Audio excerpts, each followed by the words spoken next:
In this story, I'm going to tell you how Lucas, the loud contractor who smiled to my face and quietly ruined my work, my clients, and my reputation in a little boatyard, thought he'd buried me. But get this, I didn't get revenge with fists or lawsuits. I used the quiet trades of the water, timing, small, undeniable proofs, and the one truth he couldn't hide, to make the town see him for what he was, and when it all unraveled, it didn't look anything like he expected. My name is Rowan Ellis. I am 34 and I live in Port Townsend, Washington.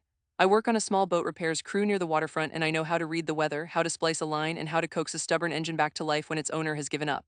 People around here nod when they see me because I have a kind face and a steady voice, and because I keep my life simple after years that taught me not to trust easy comforts. I was married once briefly, and afterwards I learned to enjoy my own company, the quiet of the harbor at dawn, the gulls arguing over a scrap of fish, and the small house I paint with a color that looks good whether it is raining or not. That house is patched in places the way I am patched. Practical repairs over sentiment, layers of paint covering the places that might otherwise show the weather's work. I like things that endure. I like things that don't put on airs. My problem began with a contractor named Lucas who pretended to be my friend to get work in my boatyard. He arrived like an easy tide, warm laugh, steady handshake, the sort of man who said the right things about the right people. He brought donuts and coffee on a damp Monday. He stayed late to help pull a keel. He reminded me of a cousin I'd lost to the Navy, and I let myself relax around him in ways I rarely let anyone. People liked being near him because he laughed loudly, told the same story twice while making it sound new, and always remembered the name of the woman who delivered the rigging. But behind the half smile, he treated me like I was a joke. He would clap me on the back with too much strength, then make a show of checking, jocular, for any bruises as if to underline how little he thought of my complaints. He started spreading rumors that I slept with clients to get better work, and he cheaped out on materials I trusted him to buy. I had hired him to manage parts of the winter refit schedules because there's only so much one man can do, and because the yard needed the extra hands if I wanted to keep everyone paid through the slow months. His lies moved like oil on water, slick, barely visible until they coated everything. Lucas told a steady string of falsehoods to crew members, to the clients who came for winter refits, and once even called my main client to tell them I could not be trusted to finish a job on time. The phone call came late on a Tuesday while I was replacing a stern post and listening for the way the wood answered the rasp of the file. I remember thinking how the harbor looked when the rain broke and the light landed on the spray, like someone had taken a tarnished coin and rubbed it until it shone. The client's voice on the line was clipped, the kind of professional fatigue that arrives with bills and deadlines. "Are you sure you'll be able to deliver?" He said my name in a way that made me guess Lucas had been there, that maybe Lucas had already told him a story with a secretive smile. I confronted Lucas gently at first, asking for the truth as if it might still be possible to untangle the knots without cutting the line. He shrugged and said I was oversensitive. He told me people had always joked around here and that I should learn to take it. When I told him the truth, that a client was doubting me and that my crew's trust in me mattered, he laughed in that way people laugh when they mean to set a boundary rather than offer help. It's a laugh that packs a kind of cold amusement. I should have seen the pattern then. The petty theft of tools, the materials substituted for cheaper things, the way he always knew what I was doing before I told him because he had been listening to everyone else. But I had been taught to be decent. Decency made me slow to suspect the worst. I thought a direct conversation might fix him, or that a fired worker would step into some humility and leave the good parts of his skill behind. When the rumors started to cut the way they did, when a trusted owner declined a job with no explanation, when a couple of the newer crew started arriving late, muttering about overhead, I felt the yard shift like a keel laying over. People changed the way they looked at me. A man I'd worked with for years crossed the lot once and didn't meet my eye. The owner of a 70-footer called to say his patience had been tried and he'd take the next opening someone else offered. Those were small betrayals on the surface, but they sank like stones. Small losses that make a harbor shallower, one pile of sand at a time. I began to watch Lucas the way I watch a weather front when it rolls in, looking for the color of his cloud in the direction of the wind. I set lengths of rope aside at night, labeled the better fittings with my initials, and kept a ledger where I wrote not just invoices but small observations about who borrowed what and when. I kept my hands busy. I kept my head down but my eyes open. The first time I slapped him across the face, I didn't intend it. It was the sort of moment you read about in books but never expect to live through. A long, slow burn that finally finds a match. Lucas had gone too far at a client meeting, mocking me in front of the owner, the kind of mockery that puts a man's competence on trial in a room of strangers. He called me defensive, then called me hysterical in a tone low enough that the owner might think he was speaking in confidence. I remember the room like a photograph. The sunlight through the windows looked almost godlike, as if the day itself were judging me. I felt the hot rise of something I hadn't let out for years, anger, yes, but more the terrier's sinew of protectiveness. The strike was quick and ugly and surprised me by its force. It landed more like the sound of something snapping than a carefully aimed blow. Lucas's jaw moved, the room went quiet. No one stepped in because there are unwritten rules in small towns about not escalating public scenes, but I saw the shifting allegiance on the owner's face. He looked at me like a stranger.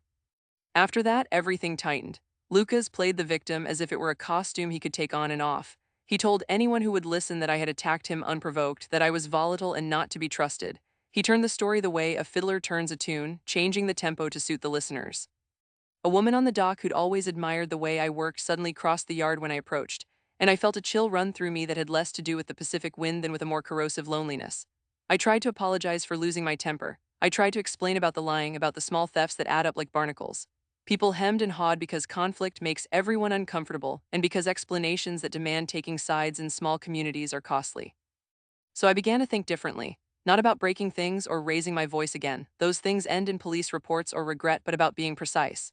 If Lucas wanted to destroy my reputation with rumor, then I would rebuild it by being more dutiful than rumor expected. I started recording inventory again with a surgeon's attention, photographing the hours worked, the invoices sent, every receipt in a ledger no accountant could possibly find fault with. I learned to let my silence do the work of a bell. It rang in the right way by its absence. I would not seek revenge with the heat of anger. I would let consequence do its slow, precise work. Revenge, as I considered it on late nights listening to the Wharf Creek, was less a dramatic strike and more an edited history. It meant creating a version of truth so thorough that rumor could not fit inside its seams. At home, I walked the rooms I'd painted and checked the nails in the baseboard, as if small maintenance might keep larger collapses at bay. I remembered my marriage and incidents rather than feelings now. The commute that became two commutes, the misread tone at midnight, the way trust phrase one day at a time. Those memories were not bitter so much as instructive. They taught me the value of attention and the cost of complacency. Outside my window the harbor breathed, mastheads tapping the sky, foghorns low and patient. I considered all this and made plans not out of malice but out of practicality. Keep the books, shore the hull, make sure the rigging is sound. If Lucas wanted to run a smear campaign, I would make sure that the paperwork and the work itself were unassailable. If he wanted to steal, I would lock the boxes. If he wanted to lie, I would document everything he touched. Friends asked if I wanted to press charges after the slap to get a legal record, to make a clean line where cause and effect were easy to see. I thought about it. The law is a hammer, community is a mosaic. A court case might have cleared my name on paper but would have also shredded the yard with gossip for months. I wanted to keep my crew, to keep the clients who had been there through winters and summers and who understood the smell of varnish and sea. So I recorded, I photographed, I wrote. I kept the ledger like a compass and checked it nightly. I watched Lucas and cataloged his missteps as an archivist does a scandal, observing, preserving, and waiting for the moment when the weight of truth would tip the balance. I told myself I was patient, that patience is the only kind of revenge that doesn't ruin the thing it seeks to protect. But there were nights when I would lie awake and feel the tightness in my chest like a knotted rope. I would think of Lucas's grin, the way he measured me with a glance as if trying to find something cheap he could buy elsewhere. This was not the story I intended my life to be. I had come to Port Townsend for the harbor and for the way light falls over the water at dusk, for the particular kind of solace that only a place with a tide can give. Instead, I found myself running a small, fragile business and defending a reputation as one would defend a small boat from a sudden squall. I learned new things in those weeks: how to spot a false invoice from a glance, how to trace the path of a missing fitting, how to say nothing in a room and still make everyone understand I had not been defeated. And through it all, I kept the harbor in the corner of my eye, the way gulls argue, and the slow, honest rhythm of the sea. Those details steadied me. They became the rudder that kept my intentions straight as I stitched the seams of trust back together, one measured stitch at a time. I confronted him gently at first, asking for the truth, but he shrugged and said I was imagining things, that men like me who stayed in town, who took the steady pay and the easy sunsets, were easy targets for envy. The town believed him because he had a way of making things seem like a joke: snide asides at the grocery, generous with his handshakes when a new client wandered down the dock. Then the petty betrayals became habits and habits became plans. He underbid me on a refit, then sabotaged my estimate with bad parts so I looked incompetent. He whispered to my crew that I slept with a client to move a job forward, and the next week one of the younger boys stopped locking his toolbox. Small things, tiny corrosions. I began to notice my boat bookings thinning, clients asking after Lucas without asking after me. The first time I felt like a different animal was when I caught him in my office, a slip of a room on the second floor with a window facing the harbor where I kept sketches and old invoices and a photograph of my former wife and me on a rainy dock. He was there at dusk, filling a coffee cup with the dark stain of oil from a jug he'd brought, standing with his back to me while he rifled through my drawer.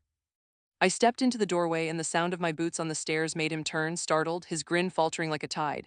He tried to laugh it off as a prank. "Mate," he said, "you know I'd never," but he knew where my old engine serial numbers were kept, where my clients' contracts lay.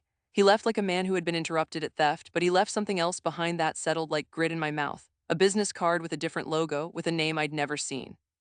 Lucas was branching out. He had a plan beyond petty sabotage. That night I counted the ways my trust had been taken and realized that the list had a shape I could follow. For a while I tried patience as if it were a tool, something I could take from the rack and use when needed. I watched him at the slipways, watched him charm the widower who kept an old cutter tied to a piling, watched him hand over blueprints and sign papers with an easy wrist. He taught the boys new knots just to show off. He left me to fight the messy, smelly failures and then stepped in with a hand extended when a job was about to unravel. The town prefers tidy narratives, and he supplied them. A bright man against a stubborn loner. I could have walked away. I could have let the harbor take its small cruelties and used my hands to build something larger. But the more he took, the more I appreciated what he was stealing. My livelihood, yes, but more than that. My reputation, the workbench of my life where I had filed each promise with a careful label. There was one night when the screen door slammed and my dog, a lean mutt named Sable, refused to leave my side. Rain had driven the harbor into a low, steady fury, and I sat with a coffee gone cold, looking at the ledger where client names listed like ships. The page that held the Bartlett refit was smudged with water and a note, canceled, unclean parts, in my handwriting from when I'd tried to salvage a job and failed. Sable nosed my hand, and I thought of all the small acts that had led here. The drawer rifled, the muttered lies at the bar, the engines sold with missing parts. I thought of marrying the idea of revenge and how it sat in me, not as a wild animal's urge but like a map unfolding across a table. To be a man of ruin or a man of method, I asked myself. Method looked like patience, ruin looked like fury. I chose method because fury would have left me with the wreckage and nothing rebuilt. My first move was to gather evidence. It's unromantic work, receipts, emails, the dull measure of ink that proves a lie, but it was necessary, like sanding a hull before painting. I started with small things, photographs of parts ordered and not delivered, copies of texts where Lucas promised one thing and did another. I sat on a bar stool in the Bluefin and listened as he bragged to a client about a special deal, then drove to the parts house and found duplicates of the very cheap fittings he'd used. I traced shipments, made quiet calls, and earned the wary trust of people I had once regarded as merely neighbors. There was a quiet joy in the slow build of a case, proof negotiating its way into truth through my hands. It was not just about proving him wrong. It was about repairing the holes his lies had made in the fabric of my life. Alongside the evidence, I crafted a public face, appearances that would draw attention to the right missteps without seeming like desperation. I fixed up the yard, painted the office window frame a shade of blue that made the harbor look sharper. I spoke to clients with a candor that felt almost childish, telling them exactly what had been replaced in the serial numbers I'd used. Small things, honest things, became a new language. The boys who had stopped locking their toolboxes began to see me differently when they watched me stop a job to remeasure a shaft, when I stayed late to fix a mistake I could have blamed on weather. Lucas's invitations started to sound thinner. He had built his reputation on charm, I rebuilt mine on craft. Yet the plan required more than just repair. It needed a moment that would reveal the truth in the face of his lies. I learned of a winter refit that meant everything. An old schooner with a family name in Port Townsend, the kind of job that keeps a yard solvent through the rain. Lucas had already whispered his way into the first meeting, smooth hands, a proposal with a polite seal. I watched the exchanges like a man at a chessboard. Then, like a tide that shifts on the moon's whim, an opportunity presented itself. The schooner's owner mentioned a clause in the contract about original parts and a guarantee of seaworthiness, small, precise words that meant legal exposure. Lucas had cut corners before, he would do so again. What followed was a set of movements I practiced until my shoulders knew them without thought. I met the schooner's captain under the pretense of consulting on rigging and casually mentioned serial numbers he should expect on a true replacement. I photographed the cheap fittings Lucas was ordering under a name he used with the parts house, matched them against the antique schematics the schooner required, and made a list. Then I let a rumor, seated carefully by a friend at the boat club who owed me a favor, float to Lucas's ears, that the schooner's owner was nervous and would want every detail double-checked. Lucas, predictable, hurried to assert himself. He moved fast, like a man trying to outrun the flood he himself had called. He made promises in the bar's corner, signed off on specs he hadn't read, and turned the refit into his crowning achievement. I had my evidence, I had the schooner's clause, and most importantly, I had patience. On the day the owner came to inspect a crucial fitting, I made sure the right people were there. The parts supplier who could testify to purchases, the young mechanic Lucas had been teaching, the schooner's captain with a keen eye. The truth, when it arrived, was a plain thing: matching serials, mismatched warranties, a trail of cheap pieces masquerading as originals. The owner's face folded in a special kind of disillusionment I knew too well. Lucas tried his old charm, but charm can't rewrite numbers or invoices. He protested, stammered, and finally left in a flush that was almost cartoonish in its defeat. People shifted in the yard like birds unsettled by a hawk. Afterwards, the town did what towns must do. It whispered, it recalibrated its alliances until the scales balanced again. Some doors opened that had been closed. Clients returned, tentative at first, bringing small jobs and then larger ones as trust built like a reef. Lucas slunk into the background, doing the work of a man with fewer patrons and more forced apologies. I did not celebrate with a shout or a public confession. The pleasure was quieter, something like dropping a weight from your shoulders and finding that your hands were free to build. Sable slept at the foot of my bed, unconcerned with the complexities of human reputation. I kept the ledger neat, the paint touch-ups precise, and the photograph on the shelf a little more prominent. Revenge, I'd learned, is not a single act but a discipline, a series of small, relentless corrections that return what was taken, not by violence but by the exact application of facts. It felt like justice, or perhaps only like getting my life back in a place where the rain makes everything honest again.